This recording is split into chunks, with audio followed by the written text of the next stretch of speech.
Live. That's what I'm talking. Just like that, CJ, we bring you in and we're like, yes, CJ's in. We're going live. Oh, Man, way to sneak up on us. let's do this.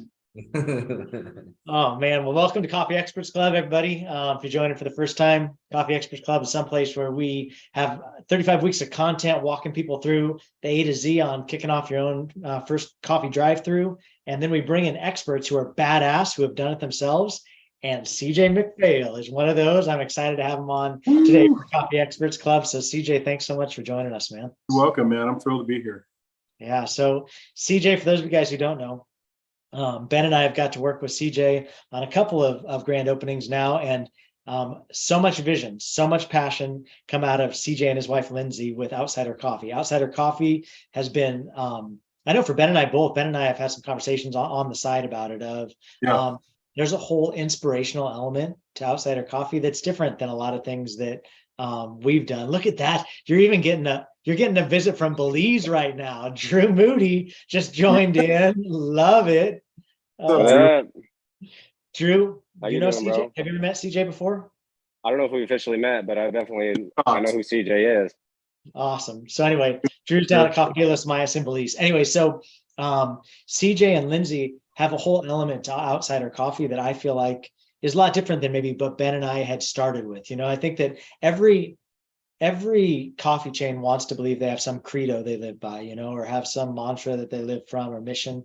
But I think that Siege, what you and Lindsay do with creating your own ancillary, you know, Outsider Nation, and what you're doing with the inspirational stuff and what you're doing with trying to bring people in and using coffee as an introduction conversation starter to awakening people to their own greatness, I feel like is pretty unique to what you do at Outsider. So yeah, man, I'm excited to have him on today. Drew is working the back room. So he's like, I'm going to be paying attention, sort of, and I'm going to be managing baristas, sort of. And so if he looks distracted, just know he's sitting in the back room at De Los Mayas. Ben, you're going to get a little bit better attention for. So, so good. So Siege, you and I have been friends for a long time.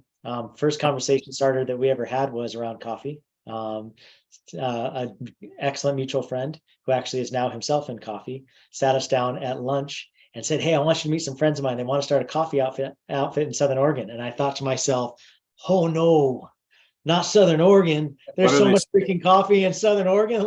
And I think that was I think you guys caught me on a pretty overwhelmed afternoon, right? So I think I had some guard down on conversations around that. You want to talk about that a little bit? What made you think Southern Oregon to start? And then what were your thoughts as we started having a conversation about it? Well, I mean, the truth is Lindsay and I have been married for 22 and a half years, and we scouted drive-through locations on our honeymoon. So we had this passion for coffee, and life happened. You know, we allowed our fears to kick in. We allowed our money concerns to kick in and all that. And we didn't pull the trigger. But when we decided to, and when we met with you, Aaron, we knew that if this model would work, if we could make this model work, that is unique, as you introduced me, thank you, in Southern Oregon, then we could take it anywhere. And we knew we wanted to go big, but if we can't do it at home, if we can't do it in our own backyard, then we're spinning our wheels. So we did. It's been almost 4 years, and crazy 4 years, Siege. Who thought 4 years? Whoa, man, that's huge. No, it's crazy, and it's been so hard, and it's been so much fun. It's been such a joy. Yeah, so I mean, things that I admire and respect from you, and Ben, don't let me dominate. I hog all the time. So Drew, you too, if you're like, you want to jump in and say, like, I'm such a hog with Mike. But like a couple of things that stood out to me about you and wanting to start and starting the way you did was, it's not like this is your first venture, right? Like this is one to many of things that CJ and Lindsay have started together, and something pretty brave too, because not only did you pilot and roll out your first stand and then choose to move across the country and run a remote, but then you opened your second stand from across the country running things remote. And so I would just love for you to talk about, I think you touched on a little bit, like bravery, some of the stuff of like stepping out into things. How did you know it was the right time? Like, and then obviously that was a big choice to take your whole coffee outfit. You moved your roaster and everything, right? Like all the way across the country. Like, talk to us a little bit about brave big steps. Because I know there are a lot of people that watch that are probably in your same seat of wanting to take that step out into their first new thing. but having all those probably similar fears, you probably hit on a bunch of things that people think through on a daily basis. Well, for me, my last full-time gig for being an entrepreneur was in a retirement company, a really large one. And it was a real honor to serve them. I was the executive director for one of their foundations. But what I learned is the residents I worked with that were retired kept coming in my office. I had these really great friendships with the residents that I served who were all retired. And they would walk in my office because they've got nothing but time, and they would give me advice, and they would talk to me about life, and they talked to me about regrets, and they talked to me about joys, and they talked to me about all of it. But one of the things I swear, men, women, all the residents I talked to had in common that they would want to talk to me about was regret. Mhm. It was not pulling the trigger soon enough. It was wishing that they had done something. Now that they know what they know, and that they weren't going to die, and that the whole world wouldn't come crashing down, which is what you feel and what you think is going to happen if you take a big risk. So they just kept saying this. Now, couple that with the fact that we'd already been, Lindsay and I had wanted to do this for forever, for our whole relationship. And we did it. So risk for us, I'm a Christian, and as a Christian, I just really believe that adventure happens when you risk, and it doesn't happen if you don't risk. It just is boring. You can live a predictable life. You can live a life that is good and nice and maybe, consistent and predictable, but you can't live that life that you watch when you watch Braveheart, when you watch Star Wars and you watch these cool characters kicking ass in the world. And we think, I want to do that. And it's why we all love those movies and why they sell billions of dollars of tickets, because we all see ourselves in that zone. Lindsay and I just decided, as crazy as we are, and I do think you have to be a little crazy. In all seriousness, I know people say that jokingly, but I think we're a little off our rocker in some ways, and I'm okay if people think that, because I think it's true. We just decided to go for it. Let's actually live an adventure. Let's let our four sons watch, and if we fail, we'll be okay. We'll have a catch. We'll have family. We have friends. But if we succeed, we're going to blaze paths, and we're going to do some things that we both have only dreamt of, and give our boys permission and a path to do things that, they want to do, and maybe their kids. And I know I'm talking big and grandiose, but I really believe it. And that's what drove us to leave for South Carolina. It's what drove us to start in one of the busiest coffee drive-through markets in the country per capita, Right.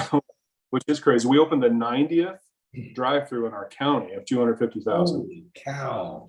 So, if you don't know anything about coffee, even just being a business owner, that's kind of crazy.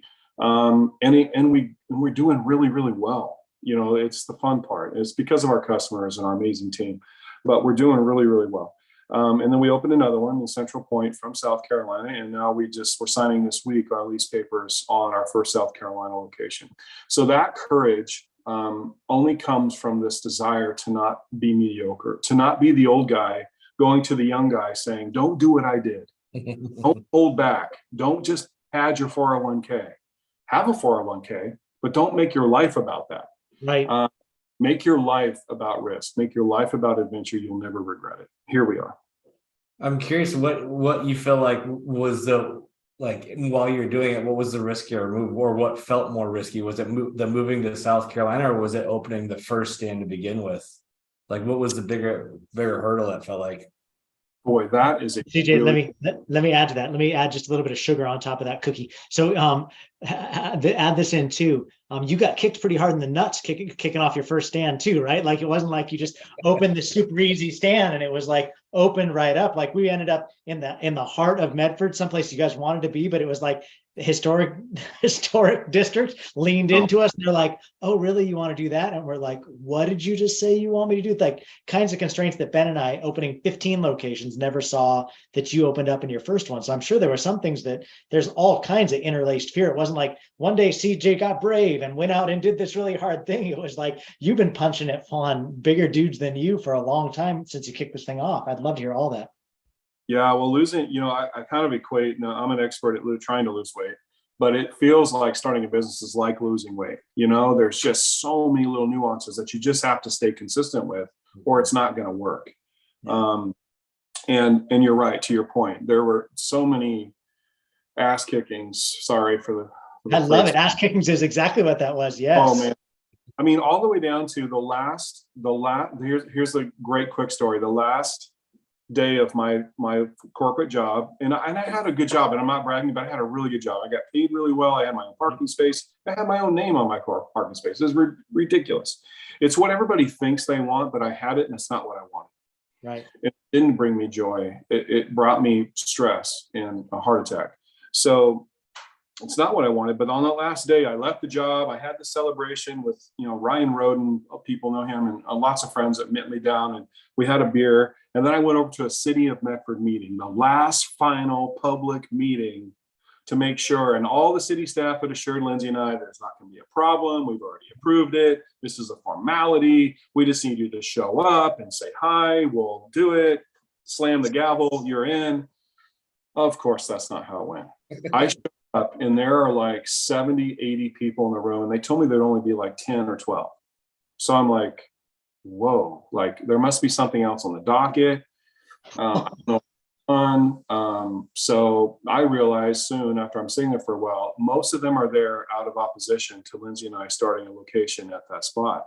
One guy brought a three ring binder, probably 6 inches thick, of research he had done on our logo, on the colors that we were going to use. I mean, he has public information. He had access to it, and he got it. That's fine. He talked about the reverse R in a public meeting that we were inciting. It was a Russian history lesson about how Russia used the backwards R to incite rebellion. And I mean, unbelievable. It really was unbelievable. And the really scary part was the committee actually was listening to this guy until legal counsel finally told the committee, listen, he's entitled to his opinion, this community member, but you can't listen to this. We've already approved this. This is freedom of speech that we're talking about. He can have his opinion on a backwards R, but that doesn't stop them from what they're doing. And then the council agreed. I was about to have a heart attack. I literally had just left my job. Like, it's all done. This is the last little formality, and this thing could have gotten held up again. So to your point, Aaron, yes, it has been a lot of hurdles. The last thing is on our opening day, Aaron, you were there. I remember, I can't remember, forgive me. I think we opened at 7 a.m., maybe 6 a.m. Yeah. Got all my buddies there. You're one of them, Aaron. And we're all doing parking duty. We got cones set out, and 6 a.m. rolls around. And I am not joking, you guys. Not a single car. Nobody. Not one. Not even one. And then at 6:05, there was like one. And at like 6:10, maybe three. And by 6:30, I'm crying talking about it, like 200. But even in that first 30 minutes, it was like we were being tested. Like, this thing, like all of our life, all of our savings, all of our energy, everything's been sunk into this thing. And our families all already calling us crazy, some of which were there that morning. And they're awesome, but they were questioning us, and we were ready to prove them wrong. And it was like, maybe they're right. Maybe he was wrong.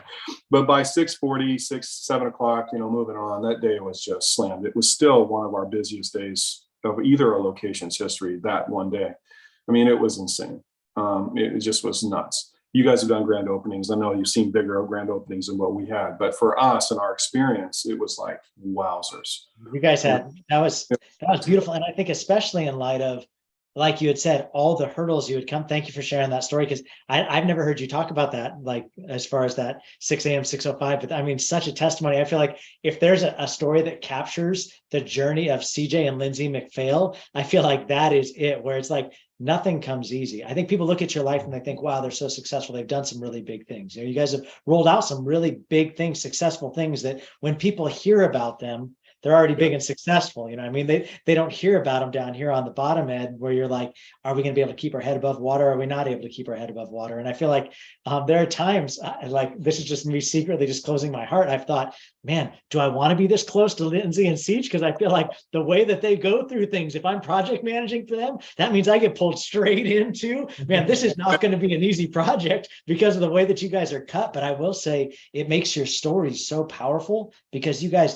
that's just one story. I feel like we could tell a dozen stories about the weeks and months that preceded the grand opening, the weeks and months that followed the grand opening, even the weeks and months that preceded the grand opening here in Central Point for your second location, things that you just think, no, that's a slam dunk, that's an open and closed book, things as simple as a POS system, like things that you're like, no, we don't have those problems. They've sorted all these things through clearly. And it's like, not for CJ and Lindsay, they haven't, because I'm telling you what, if anybody's going to have something that struggles with it, it's going to be CJ and Lindsay. But I feel like that's what makes you be such a badass. In fact, Drew had to bounce because he lost internet and he was breaking up, but he goes, hey man, I'm going to bounce. CJ's a true badass anyway. And he bounced off the call. He's like, you don't even need me as content because CJ's got content for days. So maybe talk about that just a little bit. Well, dude, it is. And I'm glad you're saying that, Aaron. Thank you. I mean, of course you would say that, but I want people to know that it's worth it, but it's not hard. So don't do it. Yeah. It's hard and it's worth it. You know, that's a different message to me.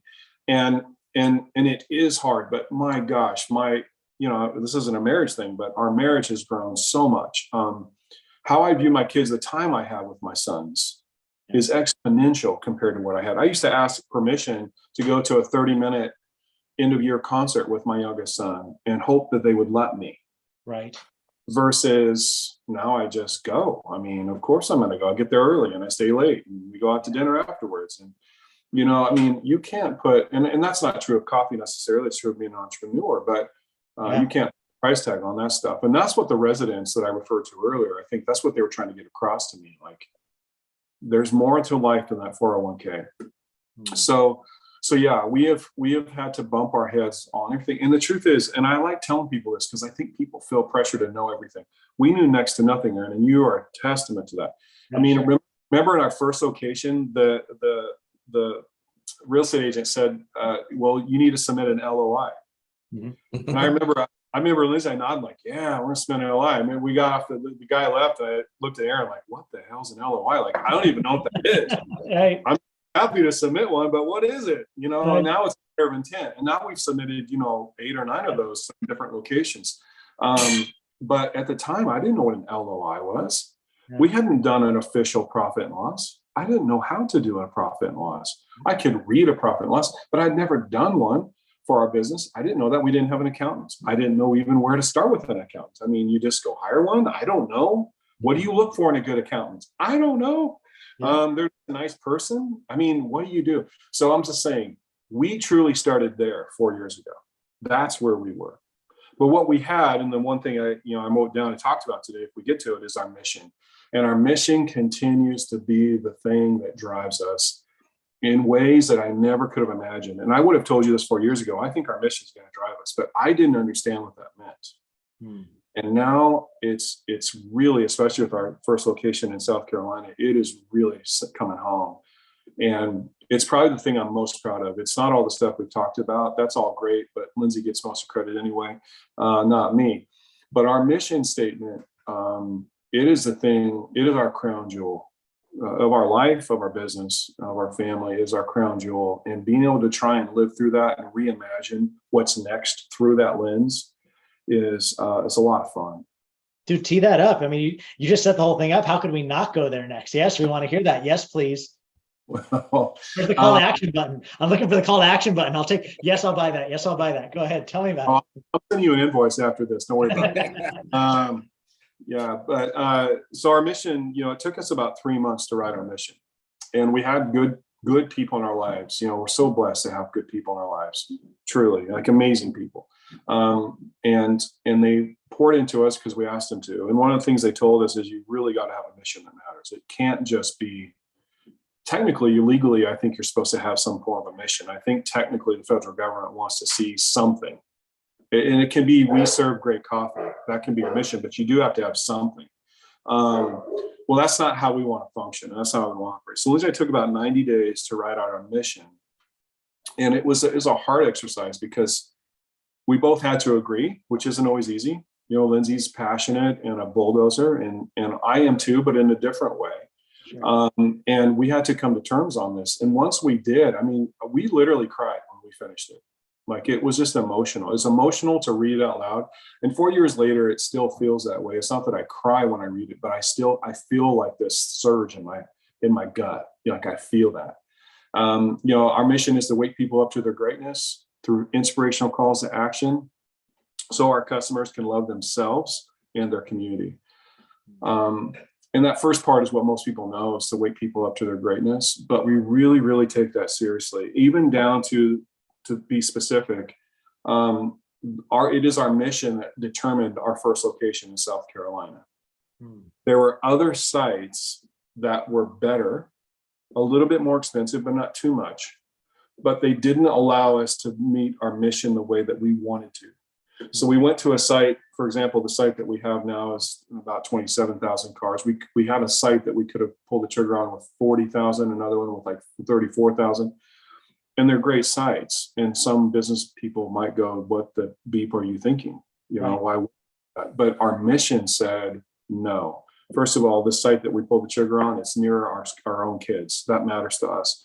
The site that we're pulling the trigger on is a community that hasn't had anything like this. It's people that aren't too far from where we live, and they really want us to be a part of their lives. And we already are. And our mission starts to then get intertwined in all that. Yeah. And then it really starts to matter. So if I'm proud of anything in what we've done, really proud, it's our mission. When we hire our managers and we train our team, we talk about our mission, and we really flesh it out, what it means and what we expect. We'll fire you instantly if we believe you're not meeting our mission. We'll give you many, many chances otherwise, and almost anything else you mess up in. But mess up on our mission, really, really wrong someone intentionally, and you're out. Wow. So it drives everything, and our team knows it, and we do our best to live it. We aren't perfect. We make mistakes for sure, but that is the thing that I'm most proud of. That is the thing that even now, living across the country, the hardest thing we do is managing a business across the country. But the best thing we do is have a mission that allows that hardship to be a lot easier than it would be otherwise. That's awesome. There you go.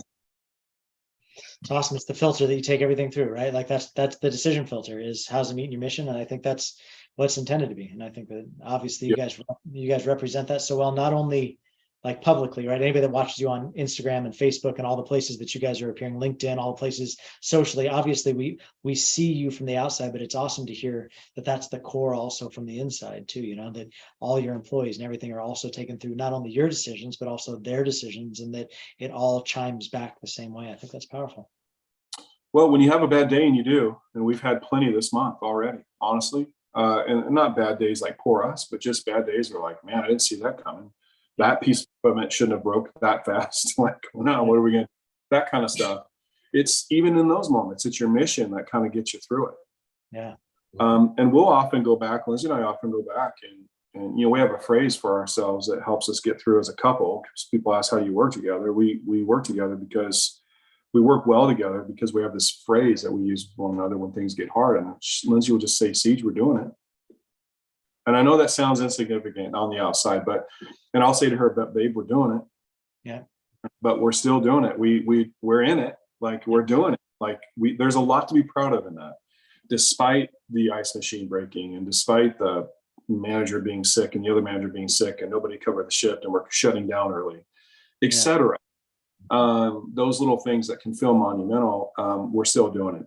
So, for us, that has been really, really helpful. And I would wish on any business, whether they've been in business for 50 years or 5 weeks, to really take the time they need with the mission that they have and decide what that is. And that will help you rise above profit. Profit's critical. I'm not afraid to talk about money and making good money. But that, at the end of the day, even for most people, statistically, that's not what drives them. Mm-hmm.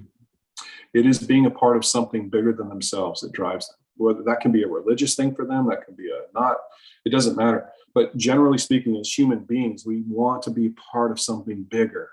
And if you don't have a mission, I don't know how you are. And if it doesn't evoke emotion when you read it or say it, or you can't wait to tell somebody it, I don't think you're where you want to be yet. That's not a judgment. It's just an opportunity. Like, let's get there. And that's what we're doing. And that's what I'm most proud of at Outsider. That's why I'm so excited to grow and expand in the South and expose people to our mission, get our teams excited out here and ready. We've already got 3 or 4 people we've been interviewing and talking to. I mean, it's all like in the works right now. And it's so much fun. And Aaron, you were a big part of that. And I'm not saying that lightly. You were a big part of that. And you believed in us when we weren't sure if we should believe in us. And when you have people like that, and at that time we didn't know you as well, right? I mean, it was pretty new. So when you have people like that in your life, that is gold. Those are the things that you go, and I'm not trying to be morbid, but at the end of your life, those are the things you look back on and celebrate. Yeah. It's not your revenue. Yeah. It's not that you bought 2 vacation homes and on the lake and 1 on the coast. I mean, that's all fine. Yay, but that's not it. These things are it. The relationship, the people that come into your life because you took the risk, the people that you meet along the way that you never know you would even need, and now you desperately need them, and they're right there. Yeah. Dude, what a joy, man. It's just a ride. And it's hard, but it's so worth it. So worth it. I think that like listening to you talk, I just think Ben and I have talked to a lot of like successful people. We've led companies for a lot of successful people, like a lot of people making millions of dollars every year. But I think that we haven't talked to nearly as many people who are so centered on why they do what they do. I mean, I think a lot of people experience success, and that's why they do what they do, is because they were successful at it. And so they're just chasing the success wheel. But I think just listening to you talk is super inspiring, because yes, you guys are successful.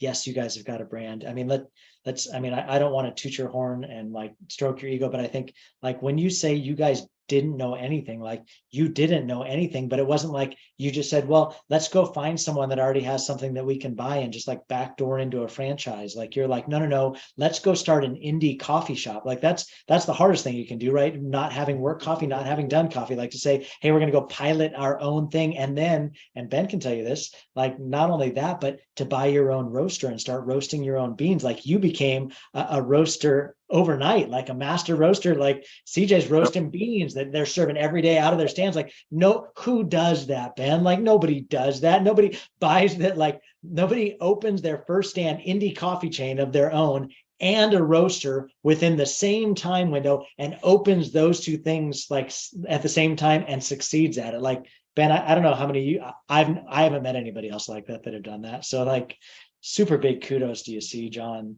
just brave steps you've taken. I'm using that roaster tomorrow morning. I mean, but what I want people to hear in that, it's not about us. It's just that they can do that too. I mean, if they want to, and it doesn't have to be coffee. I was put on this earth, and Lindsay was similar. We were put on this earth, generally speaking, to help wake people up to who they really are, and then unleash that onto the world. Because the world's never seen the likes of this, what this girl's going to do, what this guy's going to do, what this couple can do together, whatever the case is. What our employees can do as a result of feeling that. That gives me goosebumps even saying it to you right now. So we use coffee as the way to get that done. Now, I happen to love coffee.